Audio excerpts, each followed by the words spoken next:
Jesus era judeu, mas se ele era judeu, como é que a igreja que ele fundou, a Igreja Católica, não tinha que ser a Igreja Judaica? Essa é uma dúvida muito comum e hoje nós vamos entender por que a Igreja de Cristo é sim a Igreja Católica. Vem comigo. Não se assusta, você não está no canal errado. Aqui é o canal da minha Biblioteca Católica e eu sou o Guilherme K2, catequista, e quero hoje te explicar uma das dúvidas que mais eu recebo no Instagram. Se Jesus era judeu, por que eu tenho que ser católico? E existem vários motivos para que isso aconteça. E o primeiro deles é uma coisa que ninguém leva em consideração. O judaísmo não é só uma religião. Exatamente, o judaísmo é sim uma religião, mas também é um povo. É uma tradição, uma raça. O termo judeu, ele pode tanto se referir à religião judaica quanto à etnia dos judeus, que é um povo que tem uma cultura muito própria, uma tradição muito específica. E um judeu pode inclusive praticar outras religiões, como por exemplo, alguém que é da etnia judaica e se converte ao catolicismo, pode ser um judeu católico. Porque nem sempre nós nos referimos ao judaísmo como uma religião, mas sim como uma raça, um povo, igual o povo brasileiro, o povo mexicano ou o povo europeu. E sim, Jesus, ele era judeu.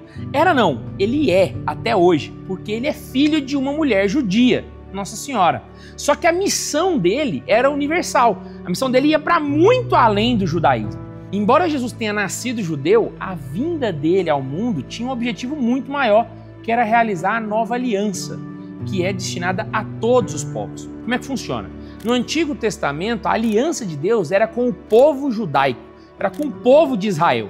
Mas agora, com Jesus, essa aliança não se restringe somente ao povo hebreu, ao povo de Israel, mas se expande para todas as pessoas da face da terra. É isso que está escrito no livro de Isaías, quando diz: a minha casa será chamada casa de oração para todos os povos. Essa profecia significa que no futuro de Isaías, no caso, que Jesus não tinha nascido ainda, a promessa de Deus seria para todos os homens e não somente para o povo de Israel. Bom, entendido isso, agora vamos para outros pontos. O judaísmo é a religião da espera do Messias. Aguardar a vinda do Messias prometido é a natureza do judaísmo. É o que o judeu é por essência.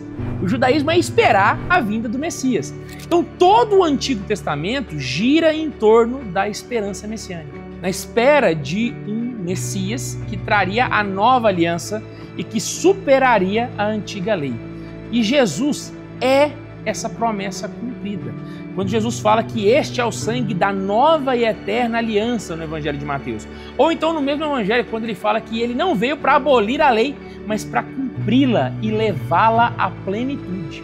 E aí a gente tem um problema. Se Jesus é o Messias que chegou, o judaísmo perde o sentido de existir. Porque se a religião judaica é a espera do Messias, depois que o Messias vem, não tem mais o que esperar. E se não tem mais o que esperar, não faz mais sentido ser judeu.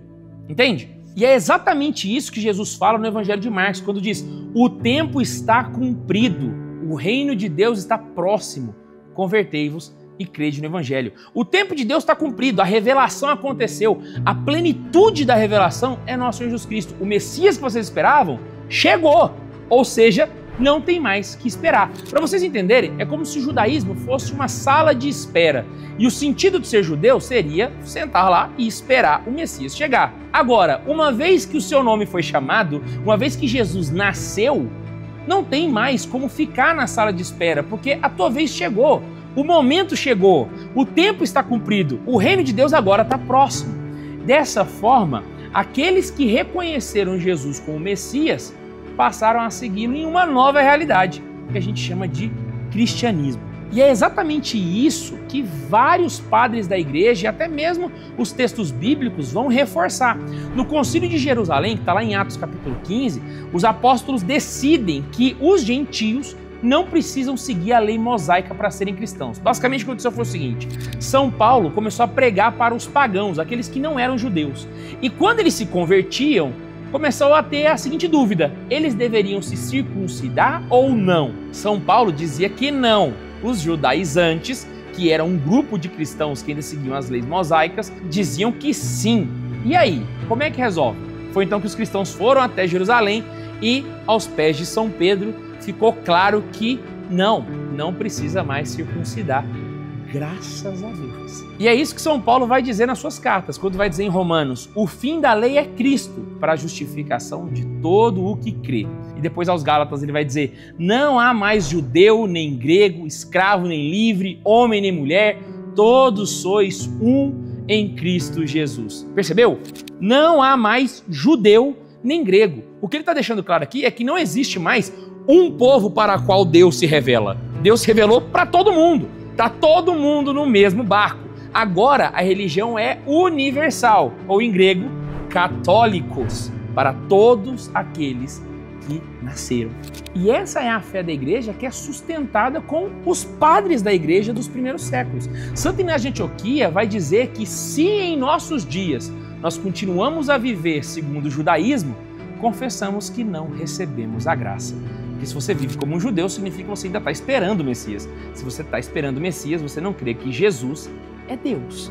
São Justino Mártir também fala que a prática da lei eram apenas sobras das coisas futuras. Agora Cristo trouxe a plenitude. Jesus é a realização de toda a lei mosaica. E Santo Irineu de Leão diz também que a igreja é a nova Israel, herdeira das promessas feitas a Abraão. O que ele está dizendo é que, literalmente, tudo aquilo que era prometido para o povo de Israel, agora é passado para a Igreja Católica, que vai assumir todas as promessas feitas aos patriarcas. Mas você pode pensar, não, Guilherme, mas tudo bem, mas Jesus vivia como um judeu, ele fazia as peregrinações até Jerusalém, ele praticava o judaísmo como verdadeira religião para ele. Por que isso acontecia? Por um motivo simples. Jesus ainda não tinha manifestado a Igreja Católica, que vai acontecer em vários eventos da sua vida pública. E enquanto isso não acontecia, Jesus, como perfeito homem, viveu a verdadeira fé até então, que era o judaísmo. Ou seja, Jesus vai viver a vida como um judeu porque ainda não havia se manifestado a sua igreja de maneira plena. Então, durante o seu ministério, ele cumpre todas as práticas judaicas. Você vai ver ele guardando o sábado, você vai ver ele fazendo as peregrinações do Yom Kippur no Templo de Jerusalém. Mas enquanto ele fazia isso, ele também instituía coisas novas que não faziam parte da religião judaica, como, por exemplo, a Eucaristia na última ceia, o batismo como um novo rito de ingresso, o perdão dos pecados dado aos apóstolos em João 20. Olha só que interessante, inclusive. Esse ponto, para os judeus, era como se fosse um sacrilégio. Alguém perdoar os pecados, só Deus pode perdoar os pecados. Então, quando Jesus dá esse poder para os apóstolos, ele está fazendo uma coisa que nunca existiu na história do judaísmo. E em Mateus 16, ele deixa o primado de Pedro sobre toda a sua igreja. Enquanto ele vivia enquanto judeu, ele instaurava a sua igreja, a herdeira das promessas de Abraão.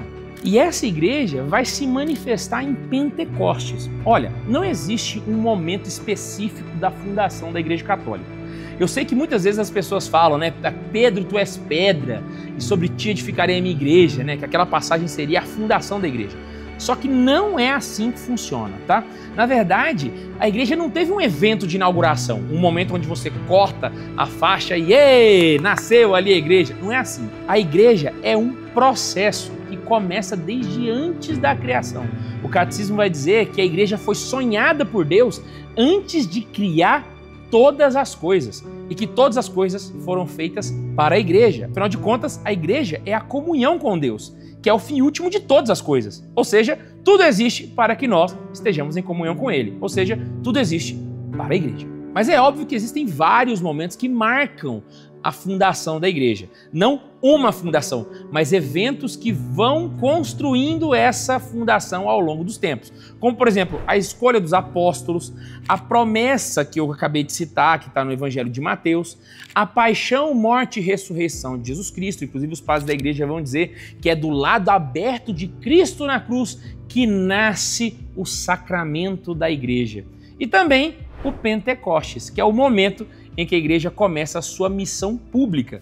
Ali é a manifestação geral da igreja para todos os povos. Então sim, a Igreja de Cristo é a Igreja Católica porque ela é a continuidade da obra de Cristo. Jesus sim era judeu, mas fundou algo novo, que abrange todos os povos. E detalhe, não é errado você dizer que Jesus é judeu no presente, porque como etnia, Jesus é judeu. E a encarnação de Deus se deu no povo judaico, ou seja, Jesus subiu de corpo e alma como judeu, mas de etnia, não de religião. Outro ponto interessante é que você nunca vai ver Jesus praticando a religião católica.